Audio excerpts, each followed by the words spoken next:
for you folks, a really important subject. It's all about knowing the fact that we need to warm up, cool down our dogs when we do activities, and we're going to learn what kind of activities should I even worry about warming up and cooling down. And I have to tell you, when it comes to those types of subjects and keeping my dog Sasha in top shape, there's one person that I'm going to talk to, and it's like automatic, and that is Ria Acciani. She's in the wings. I can't wait to bring her on for you folks.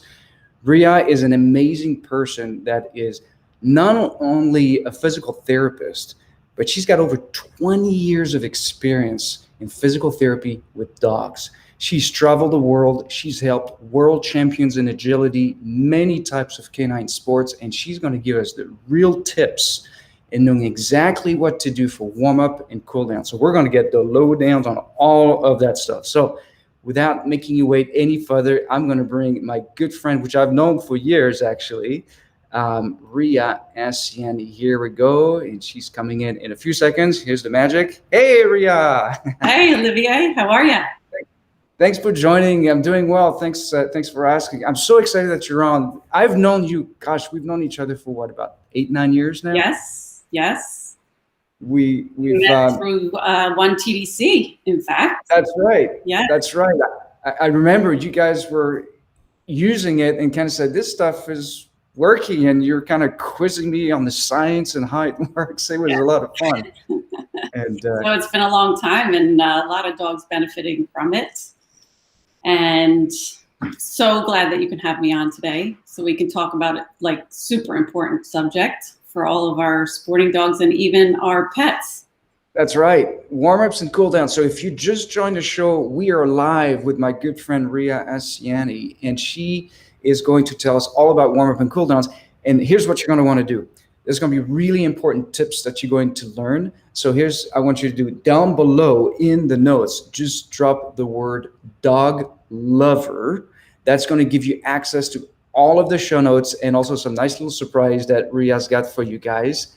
And in addition, as you guys know, we always give away some one TDC on this show. So just drop also hashtag paw love. So, and it's on the screen this for you guys to remember. Okay, so Ria, we're going to talk about cool down and warm-ups. But I need the audience to get to know you a little bit better, because I mentioned that you've been helping worldwide a lot of world champion dogs. But what's your background? Because you went from being a physical therapist to being a dog PT. So what's the transition, and where does that all come from? So David and I are both physical therapists for People First. And as I was working post-graduation and for about 7 years, pediatrics and outpatient orthopedics was my specialty. And one of my orthopedic patients that I had been doing physical therapy on had a dog that was competing in agility. And it had a CCL tear. And through conversation with that patient, she was having difficulty getting the dog back to agility or even just healing from the surgery. So 12 weeks in, she said to me, "You're doing me. Can't you just fix my dog?" And I was like, okay, I'll look into it. And so I looked into it. I found University of Tennessee. I talked to a couple of the professionals and some of the professors from there. Kind of used my physical therapy background and helped this dog and communicated with the vet. And, by the end of a year I was just doing dogs. I couldn't even fit people in anymore. So the dog community embraced me beautifully. I started traveling to agility trials with David, and maybe 10 years later, started traveling with the world teams. And for 6 years, we traveled all over the world with the world team, and we were super lucky to be chosen by all of those champions to have us work on their dogs. So we have tons of experience. I was a swimmer, and my background is in athletics as well. 14 years, Division I swimmer, NCAA qualifier. So, to get to the subject that we're going to be talking about is we always had to warm up. It was drilled into our head to go ahead and warm up. It's so important. And in human athletics and then also in horses and maybe later in dogs, everybody realized that warm-up was just so important. And there's plenty of studies out there that proves that, as well as cool down. Excellent.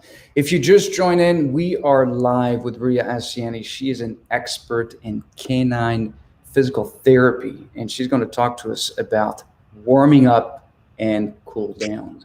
And if you just joined, make sure that you hashtag Paula for the giveaway that we're doing on the 1TDC, and you're going to want the show notes. So in order to get the show notes, it's super easy. Just drop the word dog lover as one word, and we'll give you access to that. And she's got a surprise for us at the end as well. Okay, let's get into this warm up and cool downs, because we all know that's something that we should be doing. Some of the folks watching this event, this show right now, that they're super expert, they already have a routine, and some of us don't. So the goal is to really understand the nuts and bolts of the warm up. So let me ask you the first question, actually, to go right into it. We know we should do it, but why do you need to warm up and also, frankly, cool down? And why is it so important before exercising? So the basic understanding of what everybody needs to understand is mostly our dogs are going ahead and all day long laying around waiting for us to come back, right? Mm-hmm. Not everybody's retired, and if they're working, they're laying around and they're like, oh, somebody comes to the door, and then they go back and they lay down, or they're in crates or in their X-pens, you know. And so generally the muscles are not doing that much throughout the day. And even if you are doing something prior to your workout, the muscles are not warmed up per se. They're in a contracted position. And so what we need to do is move those muscles to go ahead and start increasing the heart rate, and that increased heart rate will bring oxygen to the muscles and then add suppleness to the muscles, so the muscles will have increased flexibility and also have better reactive forces when you go ahead and take off and start running. So what we want is really the body to take the circulation from the center of the body out to the extremities, so that all of the muscles can start working in a proper way. And then in that, those two outcomes of those warm-ups, right, is going to be that the muscles are now going to be able to handle the activity that you're going to go ahead and do, and then also decrease any possibility of injury, and then also increase performance. Got it. And the truth is, as you explain it, makes a lot of sense. And it's not like a dog naturally knows, I got to warm up. They're just going to respond and react and go. So to your point, if those muscles have been sitting around, the oxygen has not been flowing in the muscles, in the blood and so forth, you're more prone to have injury, especially as I would imagine as they get older. As well. Yeah. If you just join us, we are live with Ria Acciani. She's an expert in physical therapy, but in dog physical therapy. She's been doing this for over 20 years, specializing with the dogs. So if you just join, just make sure you put the word dog lover. You're going to get all the show notes and a little surprise from Ria at the end as well. And then if you want to get into the drawing for the 1TC, just put hashtag PodLove. The other thing too, if you just join and you have a question about warm-up routines that you're doing, or you want to ask something specific to an expert physical therapist for dogs, go ahead into the notes and just ask your question. We'll try to be on the lookout for that as well. Okay, so now that we understand that, okay, it's a must, but probably the question that I would have for you, Ria, in relation to a warm-up is, what are and you can see the question on the screen, what are the special considerations one should take when specifically warming up? So there's three components that absolutely need to be covered in a warm-up to do it adequately for your dog. And then there's also special considerations that you should take when you're warming up, because there's lots of different environments and different situations. And so the three things that are the most important to go ahead and include in your warm-up are to do a little bit of an aerobic activity, and then to go ahead and do a little bit of dynamic stretching. Okay. And also incorporate a sports-specific type activity that you're getting ready to do. Okay. Okay. And so some of the special considerations that you're going to be going ahead and thinking about when you are doing these warm-ups is, what is the fitness level of your dog? Mm. Okay, so the fitness level of your dog is a big deal, because if the dog is not in really great shape and you do this hardcore warm-up with all these dynamic stretches and sport-specific activities, you could be tiring them out and then therefore setting them up for injury, because their muscles are fatigued before they even get in and do their activity. Okay, if another consideration would be, what is the temperature outside? So heat and cold.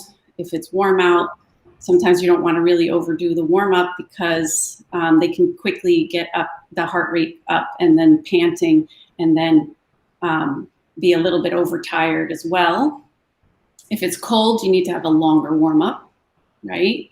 So that the muscles, are quite cold, and it takes a little bit longer for the muscles to go ahead and warm up, especially before you start some of the dynamic stretching that you might include in your warming up. And then also in cooling down, those are those same considerations as well.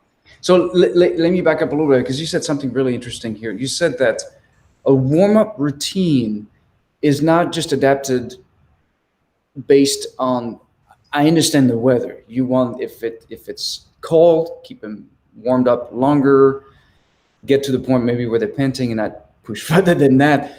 But you also mentioned, I thought it was really striking, you said that depending on the level of development, I guess, of the muscles and athleticism of your dog, because I could totally see that. It's like I could get like a new routine that sounds really good, but my dog may not be adapted or able to handle that. It might be too hard. Mm-hmm. So that's a really, so do you have like different tiers of warm-up routines that you do based on that you can maybe shed some lights for us?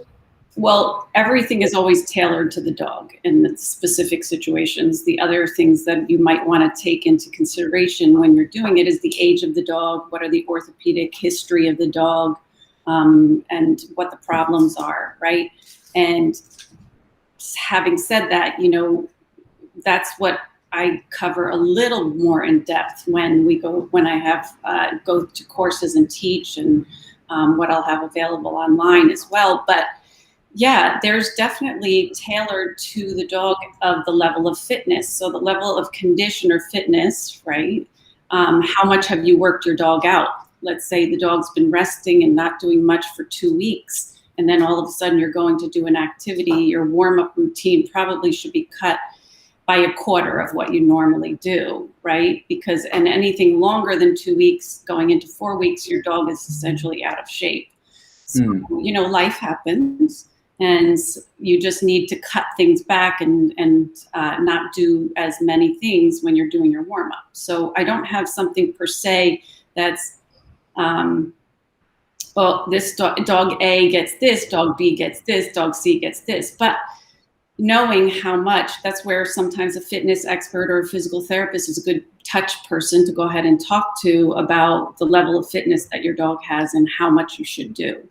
Okay, and so dogs that are in better shape are going to warm up faster, and you can do a little bit more with them, right? And then and dogs that are in shape, it doesn't take as long to cool down as well, because the heart rate will come down fairly quickly because their heart is in good shape. Got it. Okay, so dogs that are out of shape, when they do a highly physical activity, and then you go to cool down, it's going to take a lot longer for them to stop panting as much. Got it. And is that the signal, so to speak, what you're talking about? Is the panting to kind of know that either I've gone too far or I can push a little bit further? What are some of the signals? Exactly. Yep. Yeah. The amount of panting, and just open mouth, just a little bit open mouth, maybe tongue, and a little bit increased breathing is what you want for the warm up. Not excessive panting, wide mouth, anything like that. That's what you see after you've done your physical activity, where they're really panting. And then when you are cooling down, you're watching again for their decrease in mouth open, tongue out. Yeah. Got it. Excellent. All right, if you just joined us, we're live with Ria Acciani. She is an expert in physical therapy, but specifically canine physical therapy. And if you just join, just make sure you drop the word hashtag paw love. You'll get a 1 TDC. You'll be in a drawing. And also do not forget to put dog lover in the comments so that we can make sure to get you the show notes. And Ria's got a nice little surprise too for you guys, little tease videos and some worksheets that you guys are going to want to get. So let's go into the next question. And also, by the way, if any of you have any questions that you want to ask Ria specifically about your warm-up or cool-down routine, we're looking at on the notes, and hopefully we'll get to see it and we'll ask it live to Ria right now. Okay, let's go a little bit deeper into what you would say should consist of an actual warm-up routine. What are some of the elements or muscles or anything that is pretty much your go-to in teaching about this? So the warm-up should consist of the 3 things that I mentioned before. And for all those who might have just joined, I will go over them again. Please. Right? So it must include aerobic exercise. So walking initially, and that should be at least your warm-up with the walk, and then a little bit of trotting, increased speed, and different levels of that should at least last for about 10 minutes. Okay, 10 minutes, okay. So anywhere if you look in the literature, it's anywhere from 5 to 10 minutes of that portion of the warm-up. And then you go into the dynamic stretching once you've warmed up and increased the heart rate and gotten the blood out to the extremities, started increasing flexibility. And what you're warming up is the muscles, the tendons, the ligaments, right? So that we are getting the dog ready for their physical activity and they can withstand all the stresses that you're going to put on them when they go do that. Okay, and so then the dynamic stretches is what is, to me, one of the most important, as well as the sport-specific part. All of it is important, but that's where you get into the difference of what you should do with the dynamic stretching of what you should do for each individual sport, and maybe addressing larger muscle groups that dog may be using. And that's where the nitty-gritty gets in, and where you are definitely specifically choosing different dynamic stretches for your dog and movements. Okay. And I think we have an example of that a little bit later that we can show you. The large muscle groups that are used a lot in our sporting activities are super important because they cross many joints. And when all of those large muscle groups, when they have lots of functions, they're more likely to get injured. So it's important to dynamically stretch them. And so then you are going to go ahead, when you're done with your dynamic stretching and a couple of moves, you want to do those sport-specific activities. So even a dog that is coming out of the crate that you're going to go ahead and take outside to just, I don't know if I have border collies, I have 3 of them, and what they want to do when you let them out the door is just run.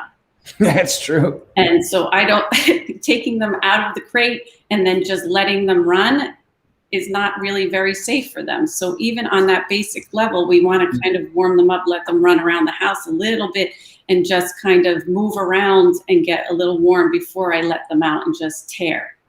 Okay. So, sport-specific activities, examples of some of the sport-specific activities that I would choose is if I'm going for a really long run for my dog, right? I would start walking, a little bit of trotting, and then go running, right? If I was going to be doing something explosive like fly ball, right? And the dog is going to take off, turn, I would be doing some turning activities. I would be doing some sprinting activities to go ahead and get those muscles ready to go ahead and fire. If I was going into agility, and what I would give as an example of that is there's a lot of jumping, cutting, and turning, and then you would be definitely including some jumping activities, but again, not getting your dog very tired. Got it. And I want to show that video in just a second, but we have a couple of questions that are coming through that I'm going to show on the screen for you. I think it'd be good to answer them. This is a great question. The first one is from Julie. Julie, thanks for the questions. Do you use any kind of coat or short-coated dogs in colder weather during warm-up? Yes. Answer is yes? It would be very helpful especially in the cold, because, you know, one of them is the back on track, you know, but really any coat, there's some coats out there like the back on track and many other products now throughout the years that have something in the fabric that reflects the heat from the dog back onto the dog, so that it's a slow, low heat.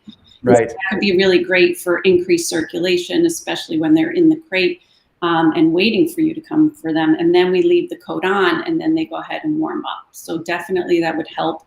But really if you have a fleece coat or anything, even when they are resting in between sessions, they should have some type of coat on them to keep their muscles warm. But that also brings up a point. So thank you for asking that question too, is when is a good time to warm up, right? So your muscles start getting cold as soon as you stop. So a warm up should be started at least 20 to 30 minutes before you go ahead and run, and it'll last up until that. So you're taking about 10 to 15 minutes for your warm up. It lasts for those 15, 20 minutes before you run. And then you need to warm up again for the next event. So you cool down when you come out, and then you need to warm up again before you go into the next one. Excellent. Thank you, Julie. Thank you for the question. We have another one I'm going to throw before we show the video, so you can talk about some of those key muscles that I've heard you talk about all the time, and I'm sure you guys know what those muscles are. But another great question, again from Julie. How long should a stretch be held in extension? That's a great question. So that is a great question, because what I did want to cover today, Julie, is that there's differences in stretching. And I don't know if you noticed, but I said dynamic stretching. That's right. Okay, and there's static stretching. So there's two different types of stretching, and only dynamic stretching should be used in warm up, and no manual static stretching. So it shouldn't be held very long into extension. It is a moving extension, and it's like, you know, for example, you know, if you're doing circles, and the dog's doing circles, that's a dynamic stretch of the spine from the head all the way to the tail, and it's not being held in any position for a long period of time. It's a moving stretch, so nothing's being held. And that's important to denote in a warm-up, because we don't want to manually stretch, because it actually will cause injury, maybe, potentially. And it will also maybe make your dog run a little bit slower. They have found that in studies that it can actually decrease performance.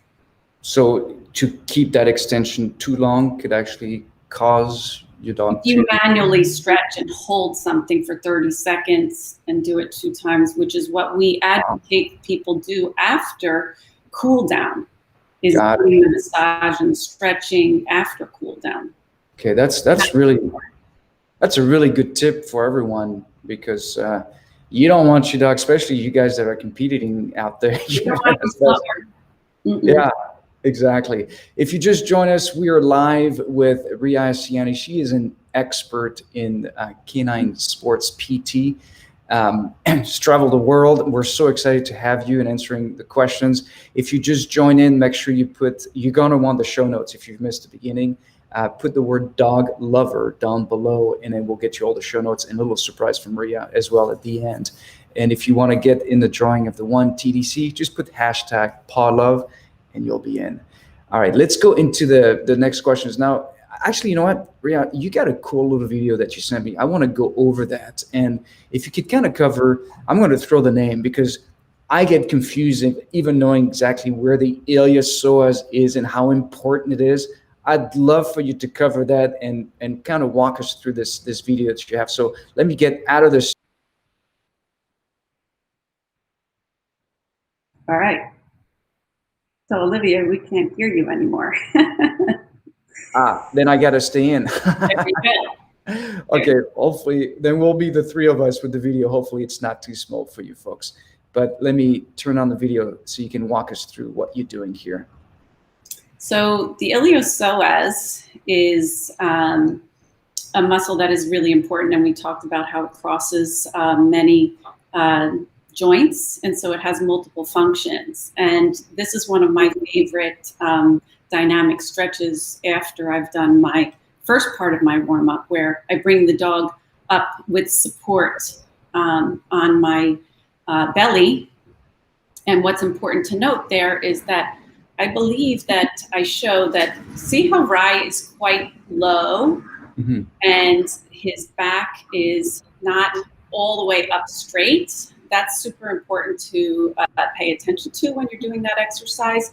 And he's just stepping back just a little bit. And what that does is dynamically stretch the iliopsoas as he is stepping backwards. And then I get some active contraction of the iliopsoas when I walk him forward. So that's one of my favorites. How many times, Ria, would you do this? And you say that's not what you start with. That's when you have your dog a little bit warmed up already. At what stage of you? Yeah, this is the second part, the dynamic stretching that I'm talking about. Okay, got it. And folks, if you're joining in, Ria's got tons of information on this. She's got websites and so forth. We're going to get you access to all of that stuff. So just hang tight. We'll put that in the notes as well, because she's got a whole program to really help you with that. All right, so we'll keep going on your video here. Here's a second part that you're doing. Yes, so this is Rai, and he is, again, remember, 6 months old, so some of his exercises are not perfect yet. This is sidestepping, and what I'm asking him to do is sidestep, because what it does is warm up the ab and the adductors of the forelimbs and the rear limbs, okay?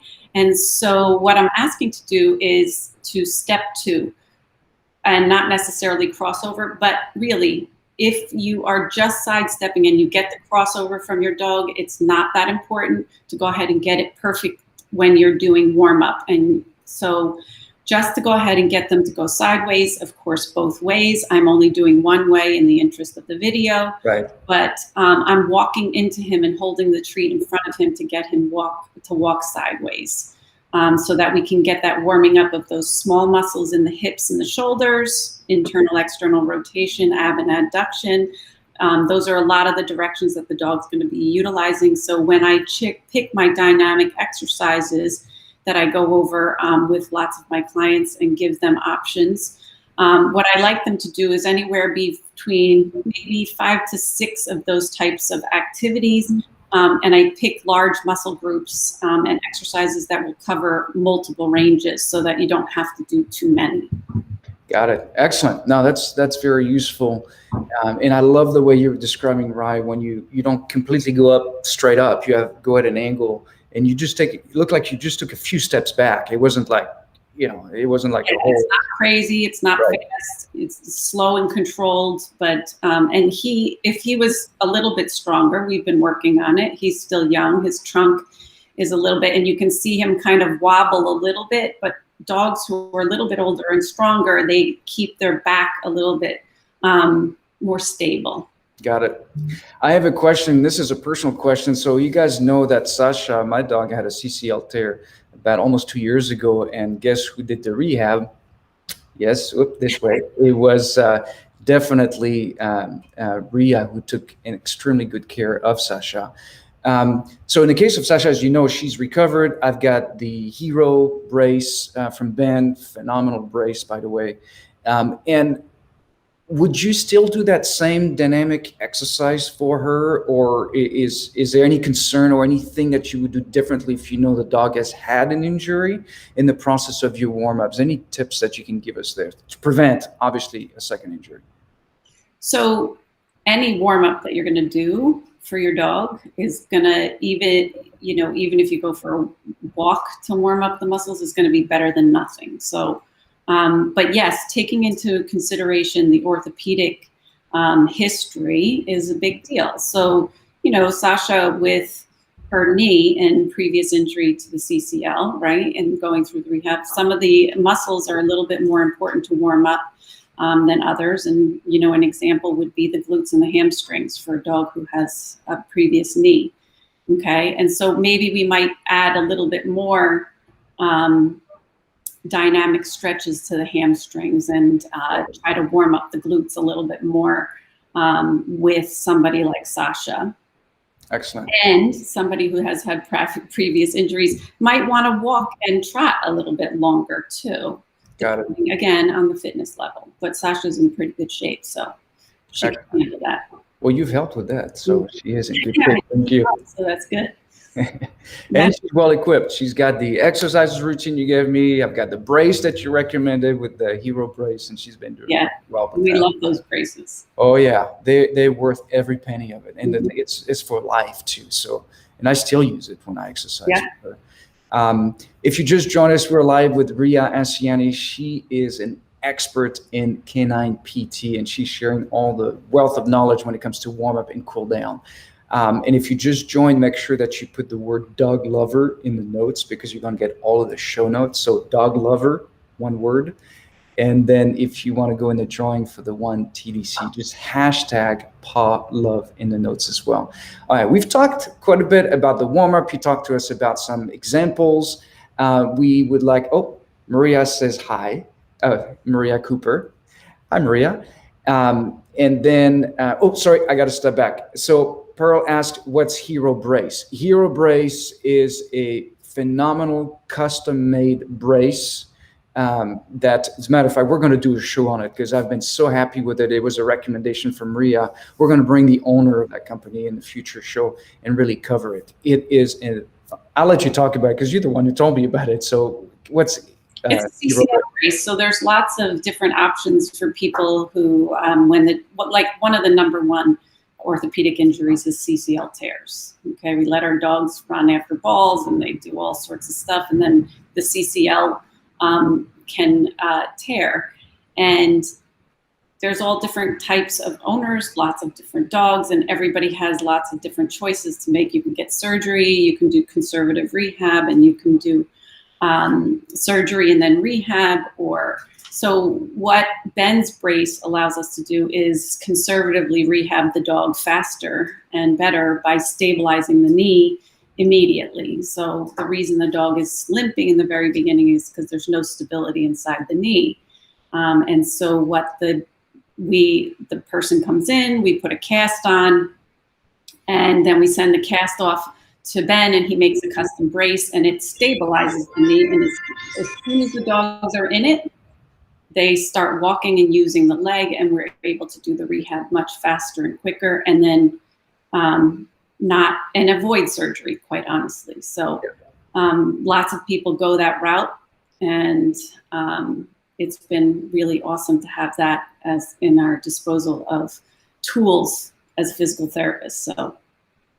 Yep, absolutely. And Danielle Robbins, thanks for putting the web address there. It's a phenomenal, and it's great because even now that it's been almost 2 years for Sarah, I still use it. When she's going to go hard, I know it's not going to overextend and get hurt. It just has that extra safety and protection. Mm-hmm. All right, let's go into the second phase of what we want to talk. We talked about the warm up, but let's talk about the cool down.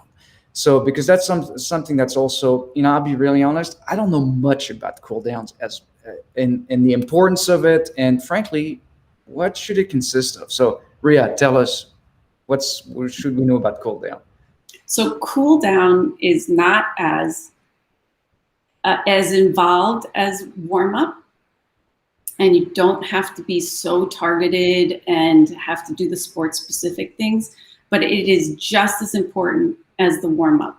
Because you've just done your activity, which generally requires a lot of physical activity and stress and exertion, right? And so your dog is panting and it's really tired depending on what it did. You need to go ahead and take all of that increased circulation and blood that is now in the extremities, feeding all of the muscles back into the center of your body, where the body can now go ahead and take that and just utilize its sources from the center again, right? So we want to take any of that extra circulation out because we don't want any pooling of the blood, any of the extra toxins that might be in the muscles that might make you a little bit sore later on. So it helps mostly decrease the heart rate and help you flush any toxins out of the muscles. So it's super important to go ahead and have the cool down portion, because you certainly don't want to go ahead and put your dog in the crate just panting like crazy. So what cool down consists of is walking at a nice even pace, okay, which is much slower than what you just did. And what you want to see is that the dog stops panting as much. The mouth is going to close a little bit more, and closed mouth breathing back to normal, what they normally did. So tongue is not hanging out. And if your dog is out of shape, it needs longer to cool down. If your dog is in better shape, then it needs shorter. So anywhere between 5 to 10 minutes, again, on the other end of walking. And so once you've cooled them down, give them some cool water. If it's really hot out, sometimes they have little pools for the dogs to let them just lay in the cool water to help them cool down a little bit more.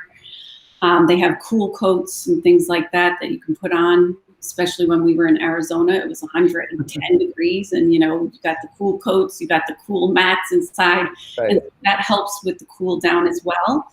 And then really what the biggest part of cool down is the manual stretching and a little bit of massage afterwards, if you have the time to do that. Now, if you're in the middle of a competition, that may not always be something that you can do right away, but at the end of the day, after you've cooled your dog down after the last event, that's when you would do the massage and the manual stretching that I was talking about. Is there any particular area that you say, if there's anything that you cannot miss from a massage or a stretching perspective, what would that be in the cool down period that you would say, got to do this? Well, concentrate on some specific muscles that would be used, like the iliopsoas, like the gracilis, like the quads, like the thoracic spine, where we, the latissimus dorsi and the shoulders and things like that. I have courses on that too, where I have 6 essential stretches for the front and the rear limb for the sporting dog. Those are the kinds of stretches that are really basic, but hit a lot of points of those large muscle groups. And so, yeah, like extension of the hip for the iliopsoas, and stretches that concentrate on those big muscles. Excellent. And if you just join in, we're live with Ria Acciani. She's an expert in canine dog PT, and she's phenomenal. I've personally seen her over the years, what she does. And I'll tell you, when she goes into international, people from all over come and want to get their dog treated by Ria. So she's really giving us some great treats of information, and there's more information there too. We'll be putting in notes in the show notes. Make sure you put the word dog lover. It'll get you access to the show notes, and we'll actually provide you a link to Ria's. She's got a really cool video on iliopsoas and some stretching, so 20+ minute video. You'll get access to that.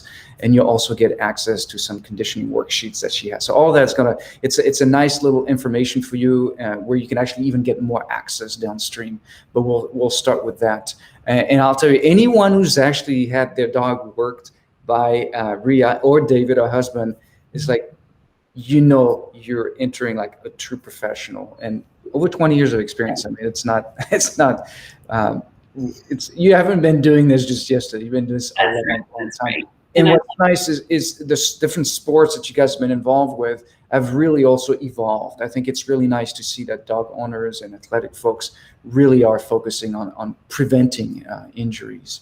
Let me see. We have one quick question from Vicky too. Let me throw that in for you as well. So Vicky, thanks for the question. If you have warmed up and next in line to compete, but something stops the event for at least 10 minutes, you're asked not to leave the area. How do you keep your dog warmed up? That's a great question. Yeah.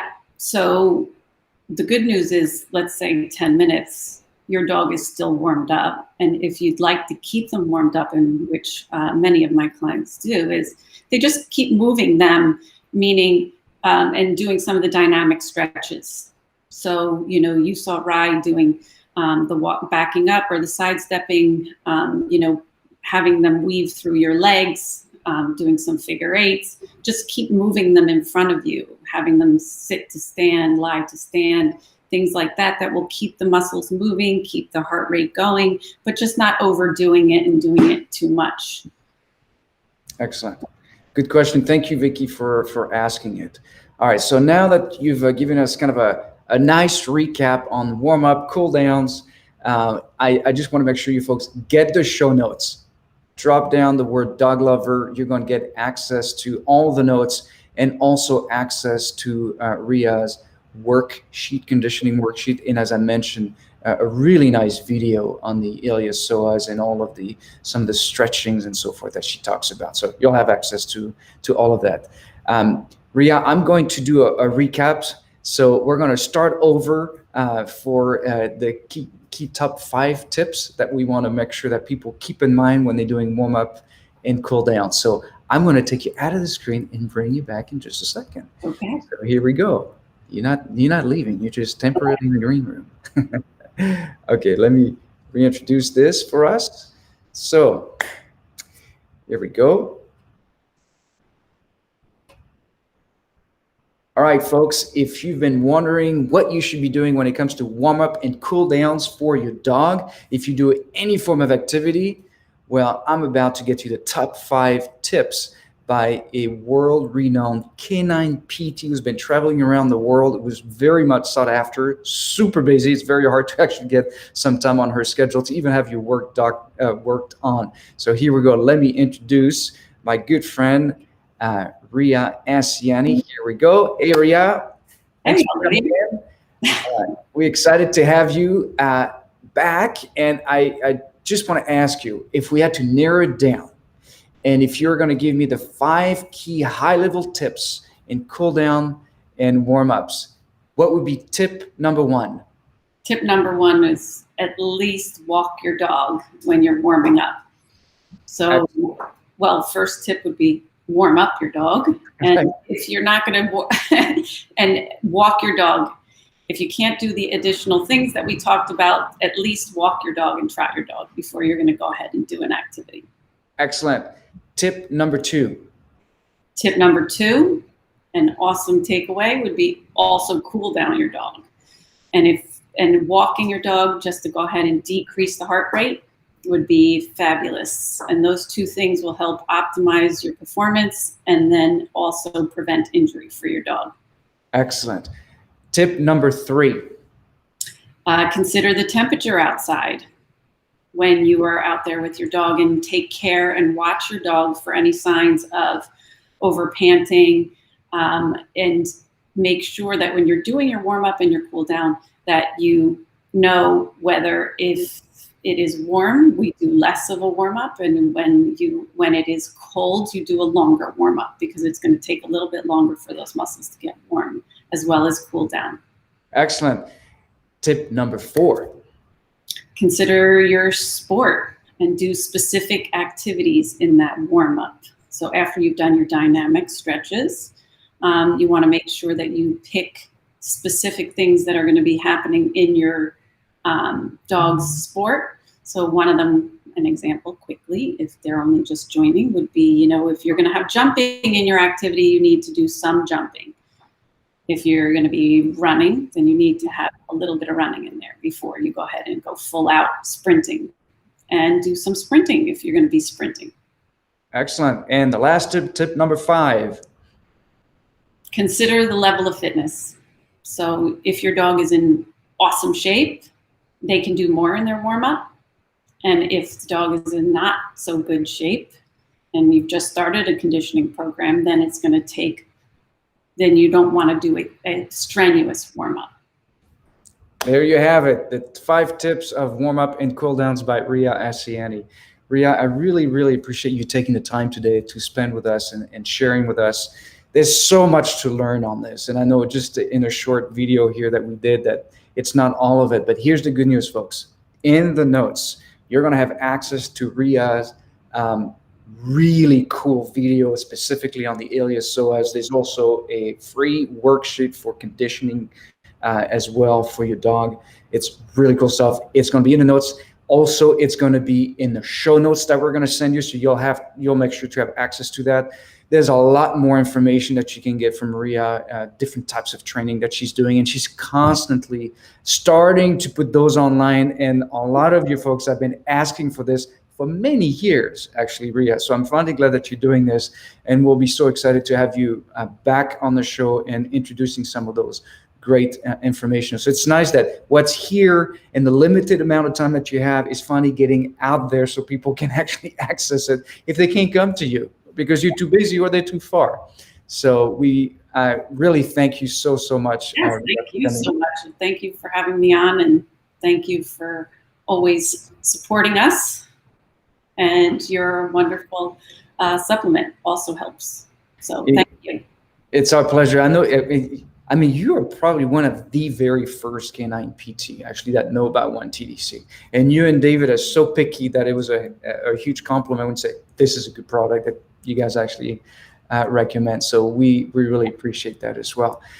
We will see you next time. Have a wonderful day, Ria. And Olivier, this was so much fun. We'll see you next time. Take care, everyone. Thanks for joining. Bye, thanks.